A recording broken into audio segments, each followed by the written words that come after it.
Welcome to another edition of the Sidelines with your host, Michael Zacco. I'm Calvin Ralph. Pleasure to be with you again this week. Let's get right into it. Winter Valley football this week, 35-6 over Passaic Valley. They just dominated them all sides of the ball. It was a good win. It was a must-win. They need to bring their confidence up from the previous game before against Old Japan, and now I think they're going to be concentrated for this Ramapo game. But let's talk about this Passaic Valley game first. Definitely. They put everything out there for Valley. They threw the ball a lot, 18 times. Diedrich hit almost every receiver that he could. They ran the ball well, gave it to a lot of guys. You can see here that Matt Uray had 3 attempts, 82 yards. 2 of those attempts were for touchdowns. So it seemed more that they split the carries rather than having one person take the whole entire load of the carries, which I thought was a good thing of doing. And also, the leading receivers were Mike Stravilla and Pimpinella again this week, only for 2 or 3 catches. So Diedrich spread the ball really well. He did. They ran the ball well. Defense played well. I mean, Passaic Valley's not a very good team, but there's definitely any win, like we said last week's, a confidence win, and going into this week's big game against Ramapo, which should help them a lot. Should help them a lot. Now let's hear Nielsen's thoughts after the big game. After what happened last week, how does it feel to get the win? It feels good to get the win. I'm sure they were happy too. We didn't really change much. We take the same approach. Win or lose, we're going to take the same approach. Kids worked hard. And, I don't think we played a complete game. I thought we had some ups and downs. Overall, though, I thought we did a nice job for it. Now, today, Matt Urea had two scores. And I know, obviously, you guys like to go with a committee for running backs. Yeah. Going into the game, did you expect him to get the usage that he got? We expect anybody in the fullback spot to get that. They gave us the trap, so we took it.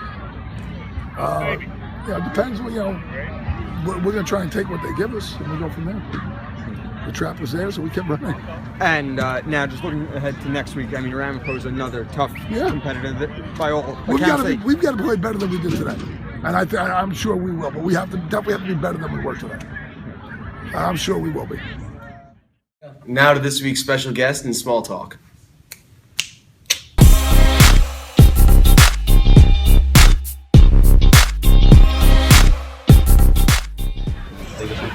I mean, we're just gotta work hard. Just all around, we gotta get better. Like every week, we gotta improve. So if we improve, I think it's gonna be a fun game, and just gotta get after it. They did a good job today. Came out, played hard, and they battled for 4 quarters. So that's all that they're asking for, and that's what they did. Like number 5, he's running around. He's a good player, that kid. But our D line, number 50, Max Putterman, played great today, going both ways. Big 5-0. So we just gotta get better. I mean, if we can contain number 5, because number 5 is a good player, so we get better. Because we got receivers that can make plays. We got receivers that can make plays everywhere. So why not spread the wealth? It doesn't always have to be Mike. Spread the wealth to everybody else.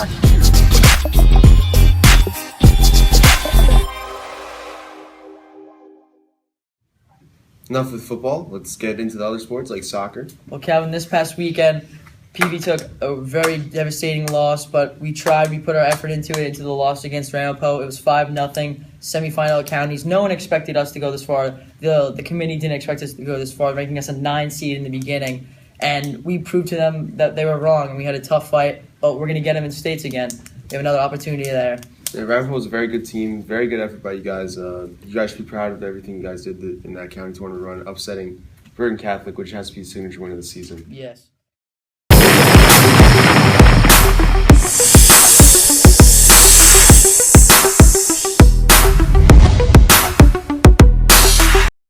So earlier today, the Miami Marlins announced that they're hiring Don Mattingly as their next manager, and what a mistake that is.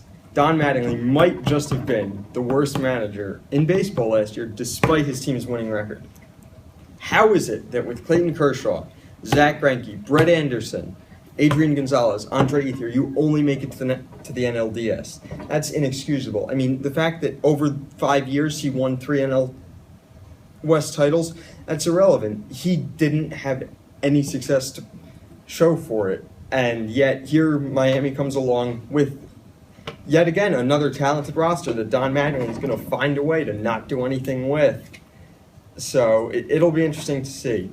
And I mean, they've got arguably better hitting and better pitching. I mean, guys like Jose Fernandez, Henderson Alvarez, Steve Cishek, and then you've got Giancarlo Stanton. If you mean to tell me that you think you can win the NL East with Giancarlo Stanton, I'd say you're probably right. But I hate to break it to you, you're wrong now, because with Miami's hiring of Don Mattingly, they just threw all their wins down the toilet.